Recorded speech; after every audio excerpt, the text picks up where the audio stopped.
What if I told you the people who were supposed to just lend money are now quietly preparing to own entire companies? Not because they want to, but because the system they built is starting to fail. A major deal just broke behind the scenes. Blackstone, along with Apollo and KKR, just refused to rescue a software company called Medallia, and now they might take it over. This is not a one-off. This is the moment private credit quietly changes forever. This isn't just about one struggling software company. This is about how money actually flows through pensions, insurance portfolios, and income funds that investors think are stable. For years, private credit was sold as predictable income, floating rate protection, and low volatility, something safer than public markets. But underneath that story, the structure was very different. Private equity firms were buying software companies at aggressive valuations, not based on profits, but based on recurring revenue. The idea was simple. If revenue is predictable, debt is safe. But many of these companies were still burning cash. So lenders allowed something unusual. If the company couldn't pay interest in cash, it could just borrow more and add it to the loan. Payment in kind, or PIK. It sounds technical, but it's basically borrowing money to pay interest. And it worked. As long as growth stayed high and rates stayed low, nobody had to face reality. Debt kept growing quietly, valuations stayed high, and everyone moved on. But now that structure is breaking. Medallia has nearly $3 billion of debt, generates about $200 million in annual earnings, and now faces an interest bill close to $300 million. The math doesn't work, not even close. In the past, lenders would extend.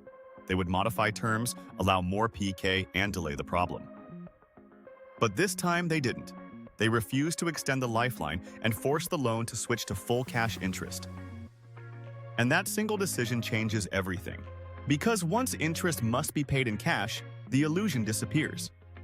Either the private equity owner injects new money, or lenders take control. That's the power shift. Before the rate hikes, private equity controlled the game. They set valuations, structured deals, and pushed aggressive assumptions. Lenders followed, accepted weaker protections, and assumed growth would fix everything. But now, lenders hold the leverage. They sit at the top of the capital structure, control restructuring, decide timing, and in this case are willing to take the company. Private credit is no longer just lending. It is becoming equity of last resort. And this shift is happening at the same time another pressure is building. Software valuations are no longer expanding, growth expectations are falling, and artificial intelligence is starting to challenge traditional SaaS business models. That removes the equity cushion lenders relied on. This matters because this structure wasn't rare. ARR loans and PIK features spread across the software buyout boom. Many companies were financed this way. Growth first, profit later, debt in the meantime. As long as capital was cheap, it worked. Now rates are higher and growth expectations are lower.